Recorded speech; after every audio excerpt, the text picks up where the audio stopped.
Hello everybody, welcome back to a new video, and today I want to talk about squelch sounds and how you can take a normal squelch sequence and make it a little bit more interesting using effects and some other cool tricks. And I've set up a project with an example and we're just going to jump right into it and I'll show you what's going on. So here's the project I'm talking about. As you can see, we have 5 tracks here. These are progressively becoming more interesting and adding some cool tricks along the way. But for now, we're going to listen to the initial sound together with a kick and bass here, and we're going to go over what's going on and how you can make it, and yeah, that's about it.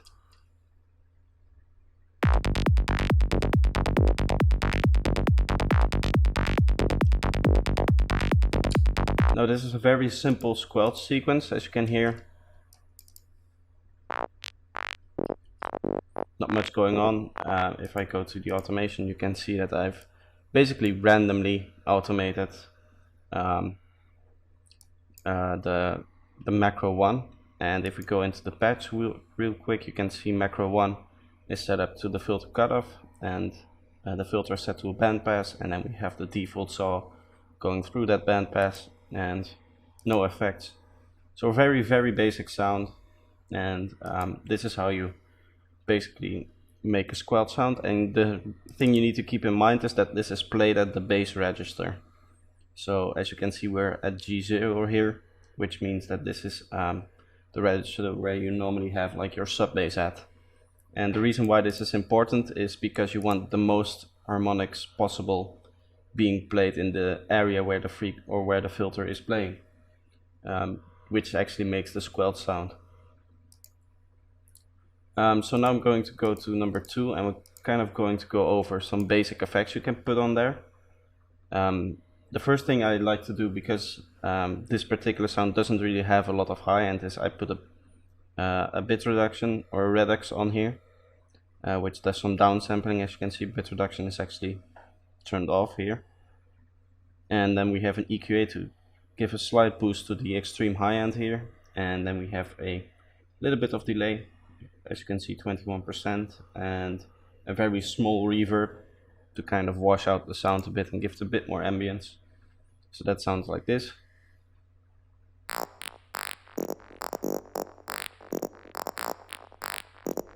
You can really hear and also see that the downsampling is really adding to the sound. Normally you would have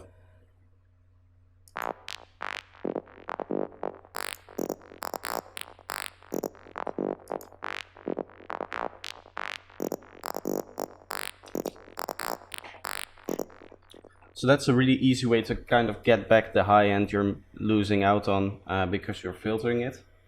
And next up, what I did is I added some more variation through this flanger and the phaser here. And I'm going to listen to this because we want to later listen to it in context maybe. And what I did here is I'm quickly going to open this up, the automations for this thing.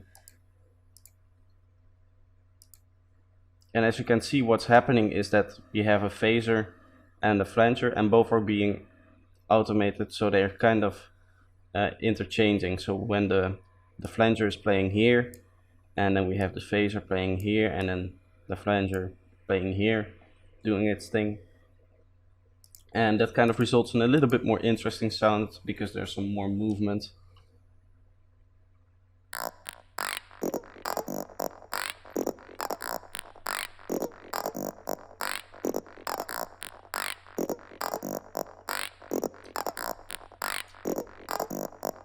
So very simple, very easy way to add a little bit more movement to your sound here. And I encourage you to kind of use phasers and flangers, you know, those filter type effects, to kind of add more, or add a bit more to just the basic squelch sound that you would normally have. And next up, I kind of need to tell. Alright, the next thing here is the stereo. if we listen to this thing, you can hear that the stereo of the main sound is kind of all over the place. You have the very stereo delay, and you have the very mono main sound.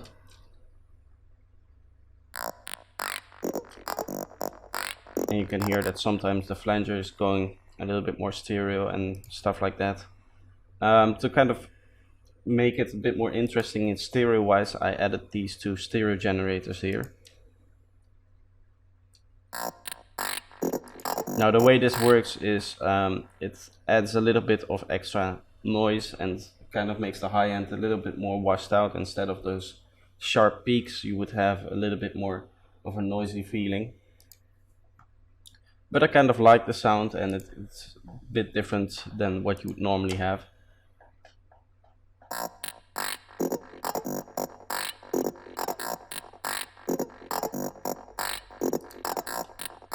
So as you can hear, just some stereo winding, making sure that the main sound is also have a little bit of stereo feel here.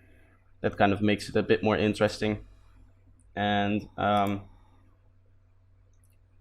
the last thing here, what I did is I wanted to add even more variation to it and kind of give it its own thing. So I added two more automations to the main sound. I don't believe I did anything else to it. No. If we go to Serum here, you can see that there is two more automations, which are the pitch bend and our filter resonance. Now this kind of normally a lot of Squelch sounds already do pitch modulation. You kind of make sure that the pitch follows the same modulation as your filter cutoff for the bandpass.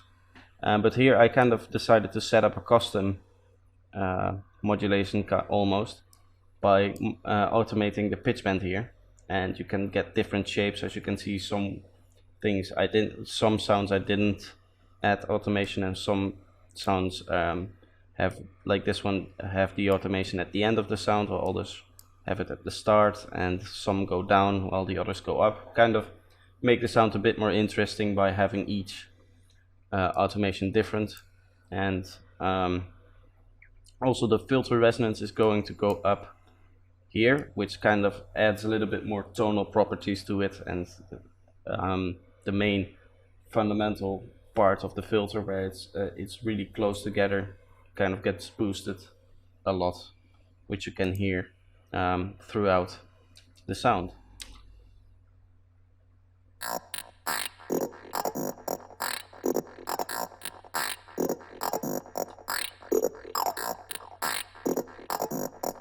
So together with the track it sounds like this, and I'm going to do it like this, and we're going to switch between this track and the starter track, so you can really hear the difference all these effects make, and kind of judge for yourself which ones you like the most.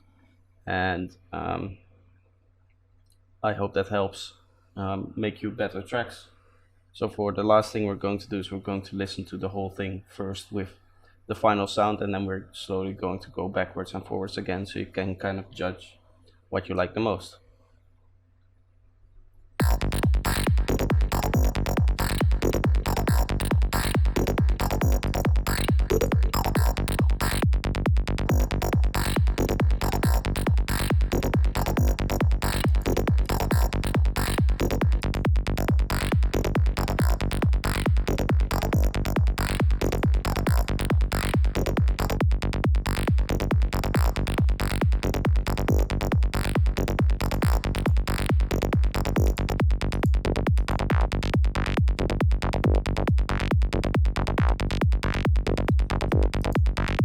As you can hear, we end up with a lot more interesting sound.